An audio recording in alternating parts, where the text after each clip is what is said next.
La série Ahsoka était énormément attendue depuis son annonce. Je crois que c'était peut-être la série la plus attendue depuis maintenant quelques années. Les 2 premiers épisodes sont disponibles et on va répondre à quelques questions dans cette vidéo. Est-ce qu'il faut déjà avoir vu Rebels pour pouvoir apprécier ces deux premiers épisodes? Est-ce que la série pour l'instant est à la hauteur des attentes des fans? Bref, bonjour à toutes et à tous, parlons de ces 2 premiers épisodes de Ahsoka. Il y aura une partie sans spoiler dans cette vidéo pour une rare fois parce que je pense que je vais pouvoir en parler sans spoiler, et je pense aussi qu'il y en a peut-être certains qui vont vouloir savoir s'il faut avoir vu Rebels, si c'est important, si la série est bien, parce que c'est vrai que selon moi, on a eu une dernière saison notamment de The Mandalorian qui était très décevante. Et c'est vrai que Ahsoka, moi j'attendais un petit peu comme le coup de frais. Alors vous n'êtes pas sans savoir que j'ai regardé toutes les saisons de Rebels pendant 5 mois. Vous avez la critique de l'intégrale de Rebels qui est dispo depuis 2 jours si jamais ça vous intéresse de connaître mon avis dessus. Et forcément j'attendais du coup cette série. Là je suis dans ma hype Star Wars, j'ai un t-shirt Star Wars les gars.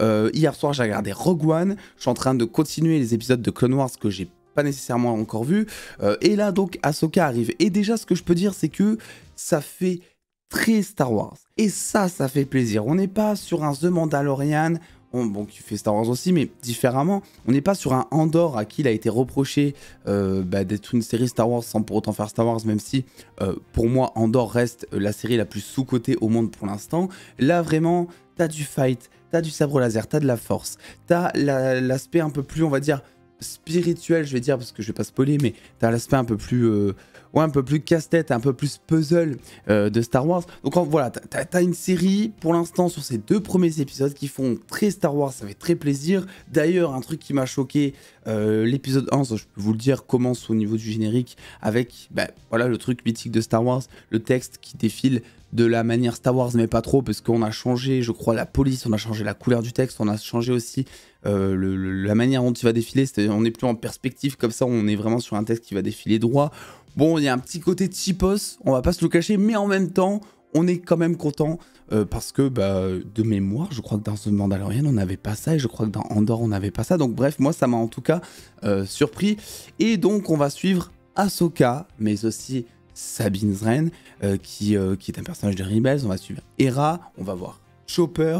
Bref, si on a vu Rebels, en fait, ces 2 premiers épisodes, pour moi, ils sont trop cool, parce que plein de refs, parce que des personnages de retour, et aussi une chose dont j'avais très peur par rapport à Rebels, c'est que vous savez, il y a toujours ce gap entre l'animation et le live action, et même si on te dit, parce qu'on nous le vend depuis le départ, hein, que Ahsoka, c'est plus ou moins la suite de Rebels, j'avais quand même très peur de retrouver, vous savez, cette espèce de fossé entre l'animation et le live action, et de pas reconnaître les personnages que j'ai suivis pendant 4 saisons sur Rebels, quoi.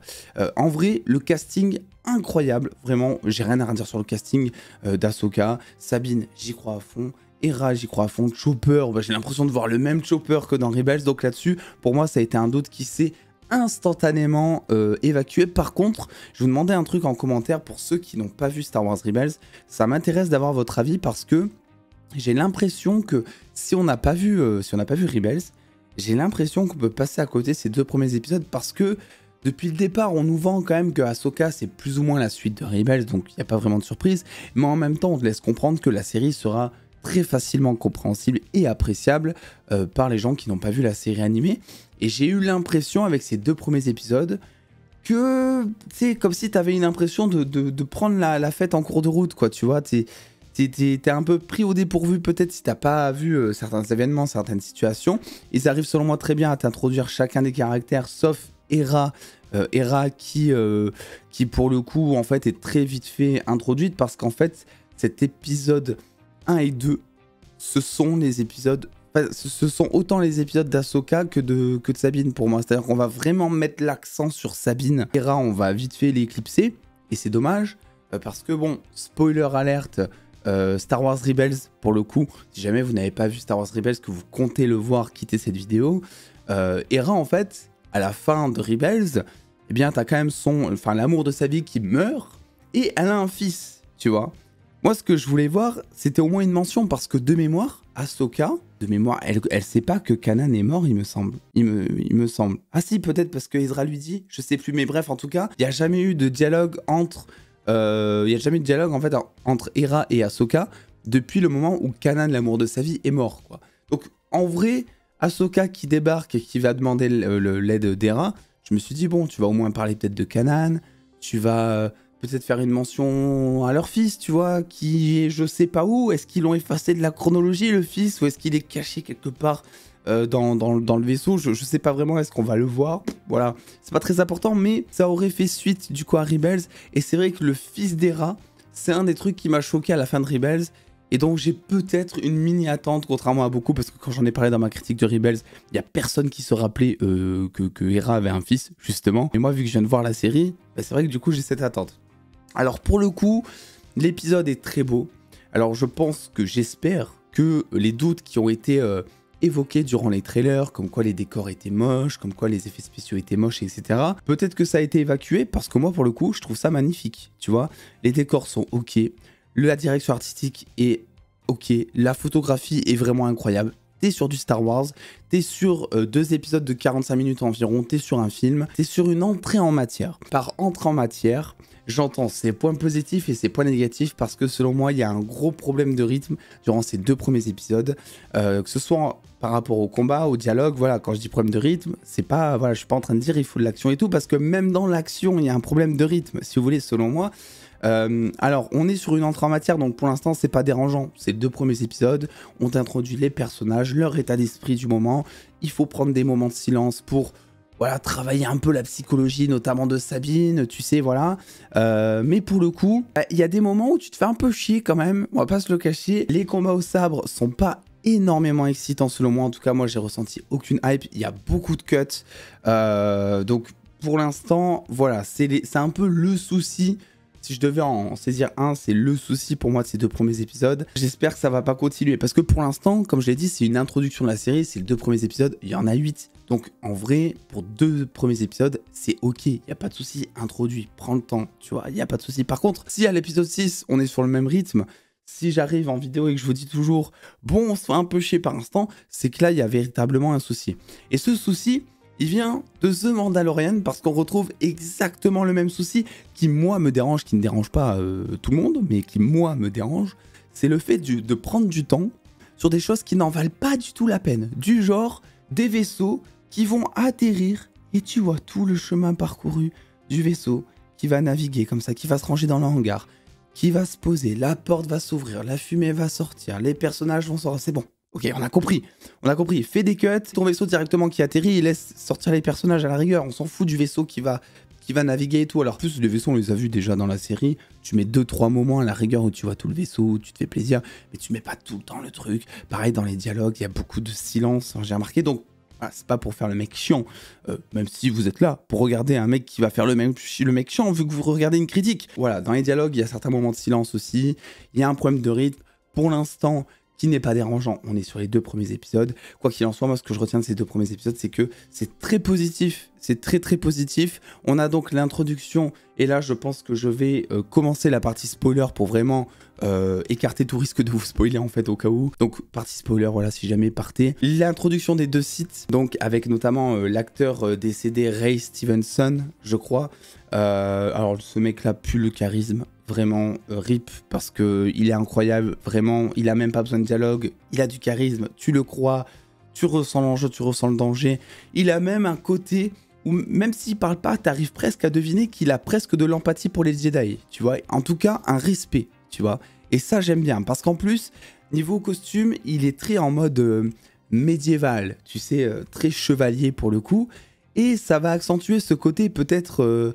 coutumier, tu vois, ce côté respectueux envers les autres Jedi, puisque bon, on a appris que il a fait sa formation de Jedi, il a été Padawan, etc. C'est un ancien potentiel Jedi en tout cas. Donc en fait, je pense qu'il a vraiment un respect, et c'est même lui qui dit non, mais Ahsoka, on va pas la buter parce que les Jedi, il y en a très peu. Alors est-ce qu'il dit ça par respect envers l'ordre Jedi ou par hommage? Est-ce qu'il dit ça juste parce qu'il sait en fait qu'il faut équilibrer le côté lumineux et le côté obscur, et que vu qu'il reste plus beaucoup de Jedi, bah, le problème c'est que si t'as plus de côté lumineux, bah t'as plus de côté obscur, donc il faut garder des Jedi en vie. Bref, en tout cas, même sa Padawan, je la trouve un petit peu, enfin je la trouve chouette, en vrai elle a un petit côté téméraire, genre Sabine, tu vois, Sabine en mode obscur, et je pense que c'est vraiment pas pour rien d'ailleurs qu'on a eu une première confrontation Sabine contre la Padawan, parce que je pense qu'à terme, c'est le combat qu'il y aura dans la série. Je pense qu'on aura un combat Ahsoka contre, je sais plus comment il s'appelle le personnage, mais le site de Ray Stevenson,